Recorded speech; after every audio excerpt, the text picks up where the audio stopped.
बंगाल की जीत राजस्थान के तमाम बीजेपी नेताओं को मुबारक हो। हम बंगाल जीत गए। बंगाल के विधायकों को भी आपने जिता दिया। अगर अब जश्न मना लिया हो तो तमाम बीजेपी नेता थोड़ा सा राजस्थान पर भी ध्यान दें। आपको राजस्थान की जनता ने कुर्सी सौंपी है तो राजस्थान की बात करना जरूरी है। फिर चाहे बात कोटा की हो, जयपुर की हो, उनियारा की हो या फिर धरने पर बैठे संतों की हो। राजस्थान में महिलाओं की मौत हो रही है, व्यापारी वर्ग नाराज है, दिव्यांगजनों को धरने पर बैठना पड़ रहा है। तो पहले बात करेंगे कोटा की, जो हाल की घटना है, क्योंकि मैं बांसवाड़ा में रहस्यमय तरीके से हुई मौत पर सवाल नहीं पूछूंगा। जवाब नहीं होगा हमारे महाराजा धीराज चिकित्सा मंत्री के पास। मैं बात करूंगा आज कोटा की। कोटा मेडिकल कॉलेज के नए अस्पताल में सिजेरियन डिलीवरी के बाद तबीयत बिगड़ने से 2 प्रसूताओं की मौत हो गई। परिजनों ने अस्पताल प्रबंधन पर गंभीर लापरवाही के आरोप लगाए। प्रसूता रागिनी के पति लोकेश मीणा ने कहा कि समय रहते उचित इलाज नहीं मिलने से स्थिति लगातार गंभीर होती गई। मृत प्रसूता की पहचान ज्योति वर्मा पत्नी रवि नायक के रूप में हुई है। रवि ने बताया कि उसने अपनी पत्नी को 4 तारीख को अस्पताल में भर्ती कराया था। ऑपरेशन से डिलीवरी होने के बाद उसे ऊपर वार्ड में शिफ्ट किया गया। सुबह उसे सांस लेने में तकलीफ हुई, घबराहट हुई, जिसके बाद उसे NICU में भर्ती किया गया। हालांकि इस मामले में सरकार ने थोड़ी सी संवेदना दिखाते हुए कहा कि मामले की उच्च स्तरीय जांच होगी। चलिए मान लिया उच्च स्तरीय जांच होगी, पर जांच की रिपोर्ट कब तक आएगी? इस उच्च स्तरीय जांच में क्या किसी अधिकारी पर एक्शन लिया जाएगा या फिर यह मामला भी अन्य की तरह दब जाएगा समय के साथ? और मजे की बात तो देखिए, बुधवार को कोटा दक्षिण विधायक संदीप शर्मा मरीजों का हाल जानने के लिए मेडिकल कॉलेज पहुंचे थे। उन्होंने बताया कि मामले की जांच के लिए अस्पताल प्रशासन ने कमेटी बनाई है। कहीं ना कहीं चूक तो हुई है, चलो मान तो लिया। वार्ड से लौटते समय विधायक हॉस्पिटल के लिफ्ट में फंस गए। काफी मशक्कत के बाद उन्हें बाहर निकाला गया। ये हाल है अस्पतालों का, लेकिन इनको सुधारना नहीं है। हमें इस बारे में बात नहीं करनी है। मैं तो सख्त खिलाफ हूं इस बात पर कि सरकारी व्यवस्थाओं पर बात भी करनी चाहिए। हमें तो सेलिब्रेट करना चाहिए बंगाल की जीत का। लिफ्ट में विधायक फंसे, कोई मतलब नहीं है इस बात का। बंगाल में सरकार नहीं फंसनी चाहिए, मुद्दा बस यहां फंसा हुआ है। कोटा में 2 महिलाओं की मौत को ये सरकार इवेंट ना बनाए तो ज्यादा अच्छा होगा। सरकार इस मामले को इतनी गंभीरता से ले कि राजस्थान के किसी और अस्पताल से ऐसी तस्वीर अब ना सामने आए और ना ही किसी नवजात के सर से मां का साया उठे। खैर आगे बढ़ते हैं। जहां झालावाड़ हादसे से भी सबक ना लेते हुए हमारे मंत्री महोदय बयानबाजी में लगे रहे। मैं बात कर रहा हूं शिक्षा मंत्री मदन दिलावर की। अक्सर उनके बयान चर्चा में आते हैं, पर सवाल ये कि बच्चों का क्या? और असर ये है कि छात्राओं पर सरकारी स्कूल की छत मौत बनकर लटक रही है, जो हाल की ही खबर थी। ये भी एक ऐसी घटना है। कुछ दिन पहले झालावाड़ के अंदर हादसा हुआ था, लेकिन कल 4 तारीख को भी एक बड़ा हादसा हुआ है। ये हादसा हुआ है बांसवाड़ा जिले के अंदर घाटोल ब्लॉक के स्थित अमरथून गांव में, जहां का एक राजकीय प्राथमिक विद्यालय है। वहां पर बच्चियां स्कूल के अंदर तकरीबन 9:30 बजे के करीब 11वीं क्लास की बच्चियां क्लास अटेंड कर रही थी और उसी समय भरभरा करके छत का लेंटर प्लास्टर गिरता है और अफरा तफरी उस वक्त मच जाती है। जैसे ही छत का लेंटर प्लास्टर गिरता है, कुछ बच्चियों के ऊपर गिरता है और सीधा टेबल कुर्सियों के ऊपर बिखर जाता है। कई बच्चियों के हाथ पैरों में चोटें आती हैं। तत्काल मौके पर जैसे ही अफरा तफरी मचती है, शोर शराबा होता है, स्कूल प्रशासन पहुंचता है और स्कूल प्रशासन के संचालक हैं वो पहुंचते हैं और मौके पर बच्चियों को अस्पताल में भर्ती कराया जाता है। भर्ती कराने के बाद उन्हें प्राथमिक उपचार करने के बाद जो है घर वापस भेज दिया जाता है। बहरहाल किसी के गंभीर चोट आने की ऐसी कोई खबर नहीं है, लेकिन कहीं ना कहीं बड़ी घटना होने से पहले ही जो है बच्चियां सुरक्षित निकाल ली जाती हैं। इस तरह की घटनाएं लगातार देखने को मिल रही हैं, चाहे सरकारी स्कूल हो, चाहे कोई और सरकारी भवन हो। लगातार बताया जा रहा है कि इस स्कूल के अंदर, राजकीय प्राथमिक विद्यालय के अंदर 2 साल पहले भी 10 लाख रुपए की मरम्मत का कार्य किया गया था, लेकिन फिर भी स्कूल की जर्जर हालत यूं की यूं ही बनी हुई है, जिसके बाद जो है ये घटना देखने को मिली। ये तो बात छात्राओं की और स्कूल की, सरकारी व्यवस्थाओं की, ये ऐसी चलता रहेगा। हम आगे बढ़ते हैं। जनता तो परेशान है ही, बीजेपी के विधायक भी अब परेशान नजर आते हैं।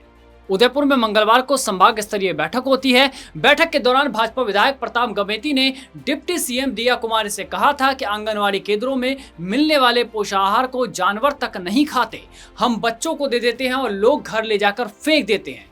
जिसके बाद हुआ ये कि विपक्षी दल जागा, कांग्रेस प्रदेश अध्यक्ष गोविंद सिंह डोटासरा, नेता प्रतिपक्ष टीकाराम जोली और पूर्व सीएम अशोक गहलोत ने निशाना साधते हुए कहा कि आखिर राजस्थान सरकार गरीब बच्चों की सुध कब लेगी। सवाल उठा। सवाल यह भी है कि बीजेपी विधायक ने जो मामला उठाया, इससे बड़ा शर्मनाक सच और क्या होगा? कब तक राजस्थान के बच्चों के स्वास्थ्य के साथ ये क्रूर मजाक चलता रहेगा? कहीं बच्चों के ऊपर छत गिरने का खतरा तो कहीं भोजन का। है ना कमाल की बात। पर विडंबना देखिए कि बंगाल चुनाव में एक शब्द आपने बार बार सुना होगा, मारवाड़ी, राजस्थानी व्यापारी।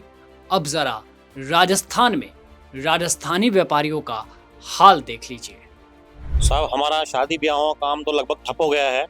जिनके घर पे शादी है और सिलेंडर की रेट बढ़ने से, मतलब जो पहले हमने मेन्यू कटौती कर दी थी, सिलेंडर नहीं आ रहे थे, और भी सिलेंडर की रेट बढ़ने से मेन्यू कितना कम करें, बहुत फर्क पड़ गया है। मतलब आम आदमी के जेब पे बहुत बड़ा फर्क आ गया है। सरकार ने घरेलू सिलेंडर नहीं रोके तो बहुत अच्छा काम किया है।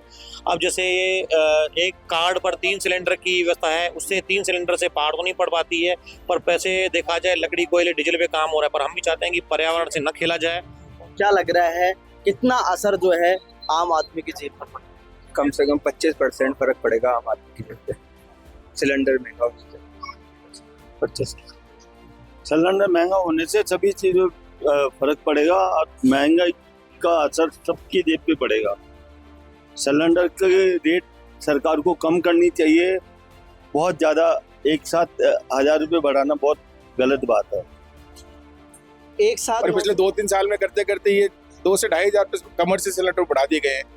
ये तो बात है, अब जब कमर्शियल सिलेंडर बढ़ा है तो घरेलू सिलेंडर पर भी इसका असर दिखाई देगा। तो दिखाई देगा, सही बात है, बिल्कुल घरेलू दिखाई देगा। ये तो अभी तक हम सरकार को धन्यवाद देते हैं, उन्होंने घरेलू सिलेंडर पे रेटें नहीं बढ़ाई है। तो इसमें सिलेंडर के जो 1000 रुपये बढ़ाती है रेट, इसको कम से कम 500-700 रुपये कम करनी चाहिए। 100-200 रुपये बढ़े तो फिर भी चलता है। एक साथ 1000 रुपये बढ़ाने से जाके व्यापारी को तो नुकसान हो ही रहा है। सर एक्चुअली में हम तो कहेंगे 993 का सिलेंडर जो बढ़ाया है सर, इससे तो पहले ही हम तो मरे हुए थे। पहले हमारे को सिलेंडर नहीं मिल पा रहे थे। हम कैसे चाह के गवर्नमेंट से अप्लाई करके, किसी पार्टी वाले से कार्ड देके, कैसे करके 7-8 सिलेंडर करके हम काम कर रहे थे, कोई गैस की पट्टियां चला रहे थे। अब जो 993 का सिलेंडर लेके तो सर हमने तो पहले से ऑर्डर बुक कर रखे, उन पे आप देखो क्या होगा, हमारे को तो नुकसान में काम करना पड़ रहा है। तो सुना आपने व्यापारियों का दर्द। सिलेंडर जो कमर्शियल सिलेंडर है वो महंगे होने से इनके व्यवसाय पर असर पड़ रहा है और इसका असर कहीं ना कहीं आम जनता की जेब पर भी पड़ेगा। खैर, सरकार है, सरकार किसी की सुने ना सुने ये सरकार की मर्जी। लेकिन इन सब सवालों के बीच में हमारे भोले भाले दिव्यांग छात्र धरने पर बैठ गए। इतनी गर्मी में, कड़ी धूप में दिव्यांग छात्र धरने पर बैठे थे, पर क्या कोई उनकी सुनने गया? ना इनकी सरकार सुनती है, ना अधिकारी सुनते हैं। लेकिन हमने सुनी।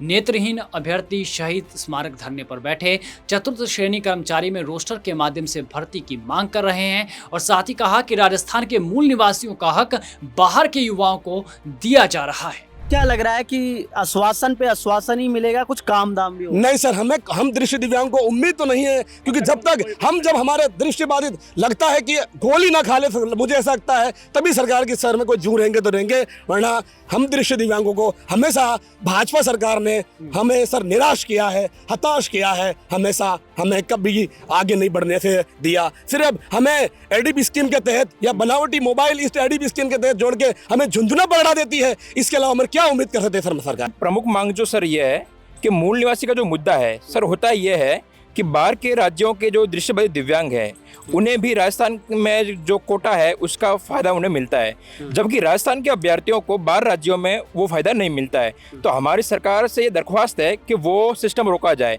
और पहली प्राथमिकता राजस्थान के निवासियों को ही दी जाए। दूसरी बात सर ये है कि प्रदेश में कई लोगों ने फर्जी मेडिकल बनवा के और हमारी जो नौकरियां हैं उनको छीनने का प्रयास किया है।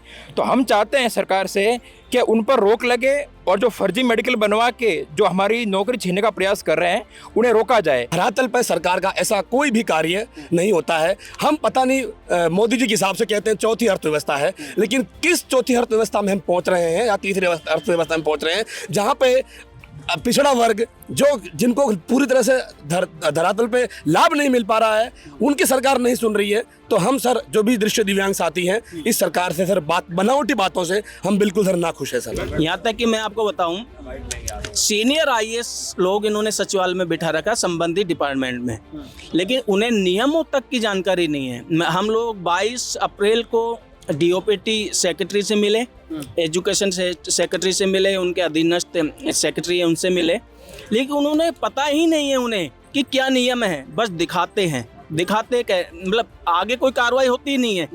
तो ये सिस्टम बदलना चाहिए भाई। प्रॉपर जो जिम्मेदार अधिकारी है उसको जानकारी तो हो, नहीं तो फिर तो किसी को बिठा दो। क्या लग रहा है कि जो अधिकारी बैठे हैं और जो हायर एजुकेशन मिनिस्टर हैं, उनके पास में कोई जानकारी नहीं है आप लोग? नहीं, बिल्कुल। जितना हमने ज्ञापन दिया है उनसे हमें यही प्रतीत हुआ कि उनके पास कोई ज्ञान नहीं। ए और सी कैटेगरी को 1% रिजर्वेशन दे दिया जाए प्रमोशन में, उसके बाद में बी और डी कैटेगरी की जो रिक्त रिजर्वेशन बचा है उसी में समान रूप से वितरण कर दिया जाए, अर्थात ए और सी कैटेगरी को समान रूप से वितरण किया जाए। लेकिन इन्होंने क्या किया कि 1% भी हमें नहीं दिया। 21 सीटें बनती हैं पॉलिटिकल में, 14 सीटें दी हैं, 16 सीटें बनती हैं हिस्ट्री में, 11 सीटें दी हैं। 1% की बात कर रहा हूं मैं, जो 1% वितरण होना चाहिए था उसकी तो आप बात ही मत कीजिए, वो तो मांगने से मिलेगा। तो ये विसंगति की है रिजर्वेशन रोस्टर के हिसाब से चल रही है। रोस्टर का पता ही नहीं है। हम बीकानेर जाकर मिलके आए, रोस्टर को की जानकारी ही नहीं है उन्हें। आईएएस लेवल के लोग बैठे हैं वो, लेकिन उन्हें रोस्टर की जानकारी नहीं है। सुना आपने, दिव्यांग ये कह रहे हैं कि अधिकारियों तक को नियमों की जानकारी नहीं है। मतलब जो हद होती है ना, उसकी सीमा को भी अब पार कर दिया गया है। दिव्यांगों की इन मांग को शायद ही सरकार सुनेगी, क्योंकि ऐसे धरने जयपुर में आए दिन होते हैं। और मैं इसलिए ये कह रहा हूं क्योंकि चाहे बात आप ओरन की कर लो, बीकानेर में खिचड़ी आंदोलन की बात कर लो, और अभी भैराना धाब में चल रहे आंदोलन की बात कर लो, तीनों जगहों पर एक चीज कॉमन थी, वो था पर्यावरण और साधु संत। पर सरकार ने क्या किया ये सब जानते हैं। सरकार ने इन साधु संतों की बात कितनी सुनी ये भी सब जानते हैं। और जो कानून बनाने की बात कही जा रही थी उसमें अभी तक कितना काम हुआ है ये भी राजस्थान की जनता देख रही है, समझ रही है। खैर आगे बढ़ते हैं। देखिए सरकार में कैसे विधायक भी मजबूर नजर आते हैं। हाल ही में हमने रतन देवासी की खबर को दिखाया था। आपको याद होगा, रतन देवासी जा रहे थे, रास्ते में उन्हें एक व्यक्ति दिखा जिसका एक्सीडेंट हुआ था। जब वो अस्पताल पहुंचे